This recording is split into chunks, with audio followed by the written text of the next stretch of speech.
Payback. Chapter 15. Then. 21 days. That's how long it's been since I met Bernice. I don't like her. She doesn't like me either, so the feeling's mutual. I will try to keep my distance, and only tolerate her for her brother's sake.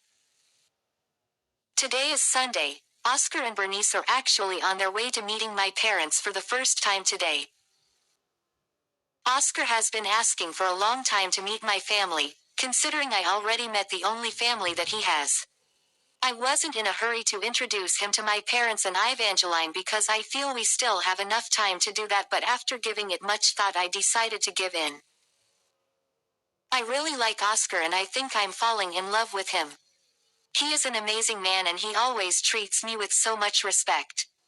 I also love the fact that he is not here to play. He wants us to get married eventually, which is a good thing because I am past the age of playing.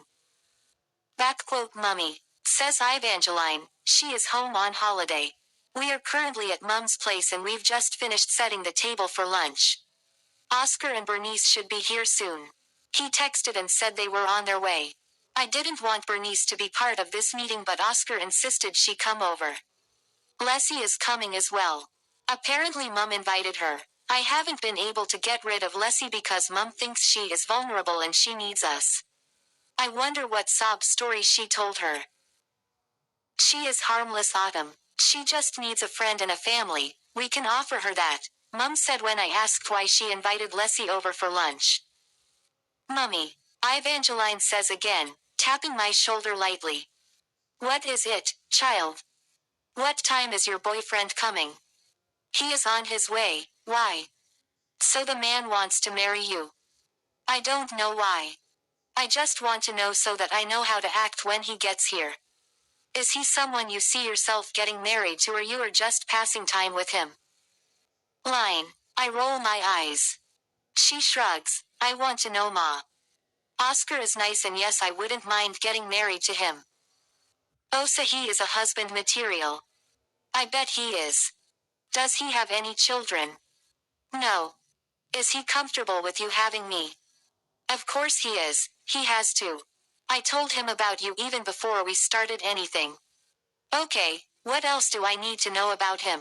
She asks, before she picks an apple, and takes a bite. That will ruin your appetite, Mama Hyde says, but Evangeline ignores that warning and takes another bite. I burst into a fit of laughter. I am done with you, Mama Hyde says, rolling her eyes at me. So what else do I need to know? Oscar is amazing. You will like him.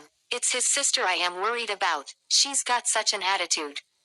She doesn't like me. I don't either. I don't like her either, Evangeline says. You don't even know her. I don't have to know her to determine what kind of person she is. I hope she behaves, otherwise she is in for a rude shock, Mama Hyde adds. There's a knock at the door and Evangeline stands up. I will get it. Saved by the bell, I say. Evangeline is an inquisitive child. Her questions can be draining sometimes, but I love this side of her. I love that she is free and comfortable with me. I have this kind of relationship with Mama Hyde and Papa J. There's nothing as amazing as having parents that you can openly talk to about anything. Evangeline walks back in a minute later with a smiling Leslie following her. Hey Mama Hyde, she leans in and kisses my mother's forehead. I quietly click my tongue. Hey child, how are you? You look good, Mama Hyde says. Thanks Ma, you look beautiful too, she responds before she sits next to her. Autumn, how's the afternoon? The afternoon is okay, Leslie. How's Asher doing? I thought you would come with him. Asher is great. I couldn't bring him over. That boy is too hyper. I am glad I have met Evangeline though. She seems amazing. Thank you and nice to meet you too, Madam Leslie. You don't have to call me Madam. Auntie Leslie will do. Your mother and I are such great friends. We are like sisters. Sisters. I mumble under my breath before I pretend to cough profusely, indirectly telling her to stop lying. Mom, are you okay? Should I bring you some water? She is fine, Mama Hyde responds, eyeing me angrily. She knows I am just pretending. When Papa J walks in, I rise to my feet and pull him into a hug. Am I in time for lunch? He asks. Yes, Dad. He went out in the morning, had to run some errands for Mom. He sits down and a couple of minutes later, I receive a text from Oscar. We just pulled up into your driveway. Okay, I am coming. Oscar is here, I inform everyone. I will just go and get him and his sister. Please, you all need to behave in front of him. Tell his sister to behave too, Mama Hyde says. I head outside and find them in front of the house. The first thing I notice are the two bouquets of flowers in Oscar's hands. Hey babe. I lean in and lightly kiss his lips. Hey you, I missed you. Same here, how are you? I am great. Bernice clears her throat and I look at her. Hey sister-in-law. Don't go ahead of yourself. You haven't earned that position yet, she rudely responds. Before I can react, Oscar says, you don't have to be so rude, Bernice. I am just stating the truth. Whatever, I say before leading them into the house. As soon as we enter the living room, everyone stands. Trust my family to embarrass me at a moment like this. I introduce Oscar and Bernice to everyone and vice versa.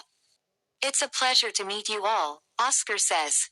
Mama Hyde, these flowers are for you. He hands her one bouquet. Thank you for birthing this amazing woman. Thank you so much, Oscar. I like you already. He hands the other bouquet of flowers to Evangeline and I can see from the look on her face that she is pleased. Oscar is so thoughtful. I think I just fell in love with him all over again. I could marry him in an instant without giving a second thought about it. Asterisk. Ella B.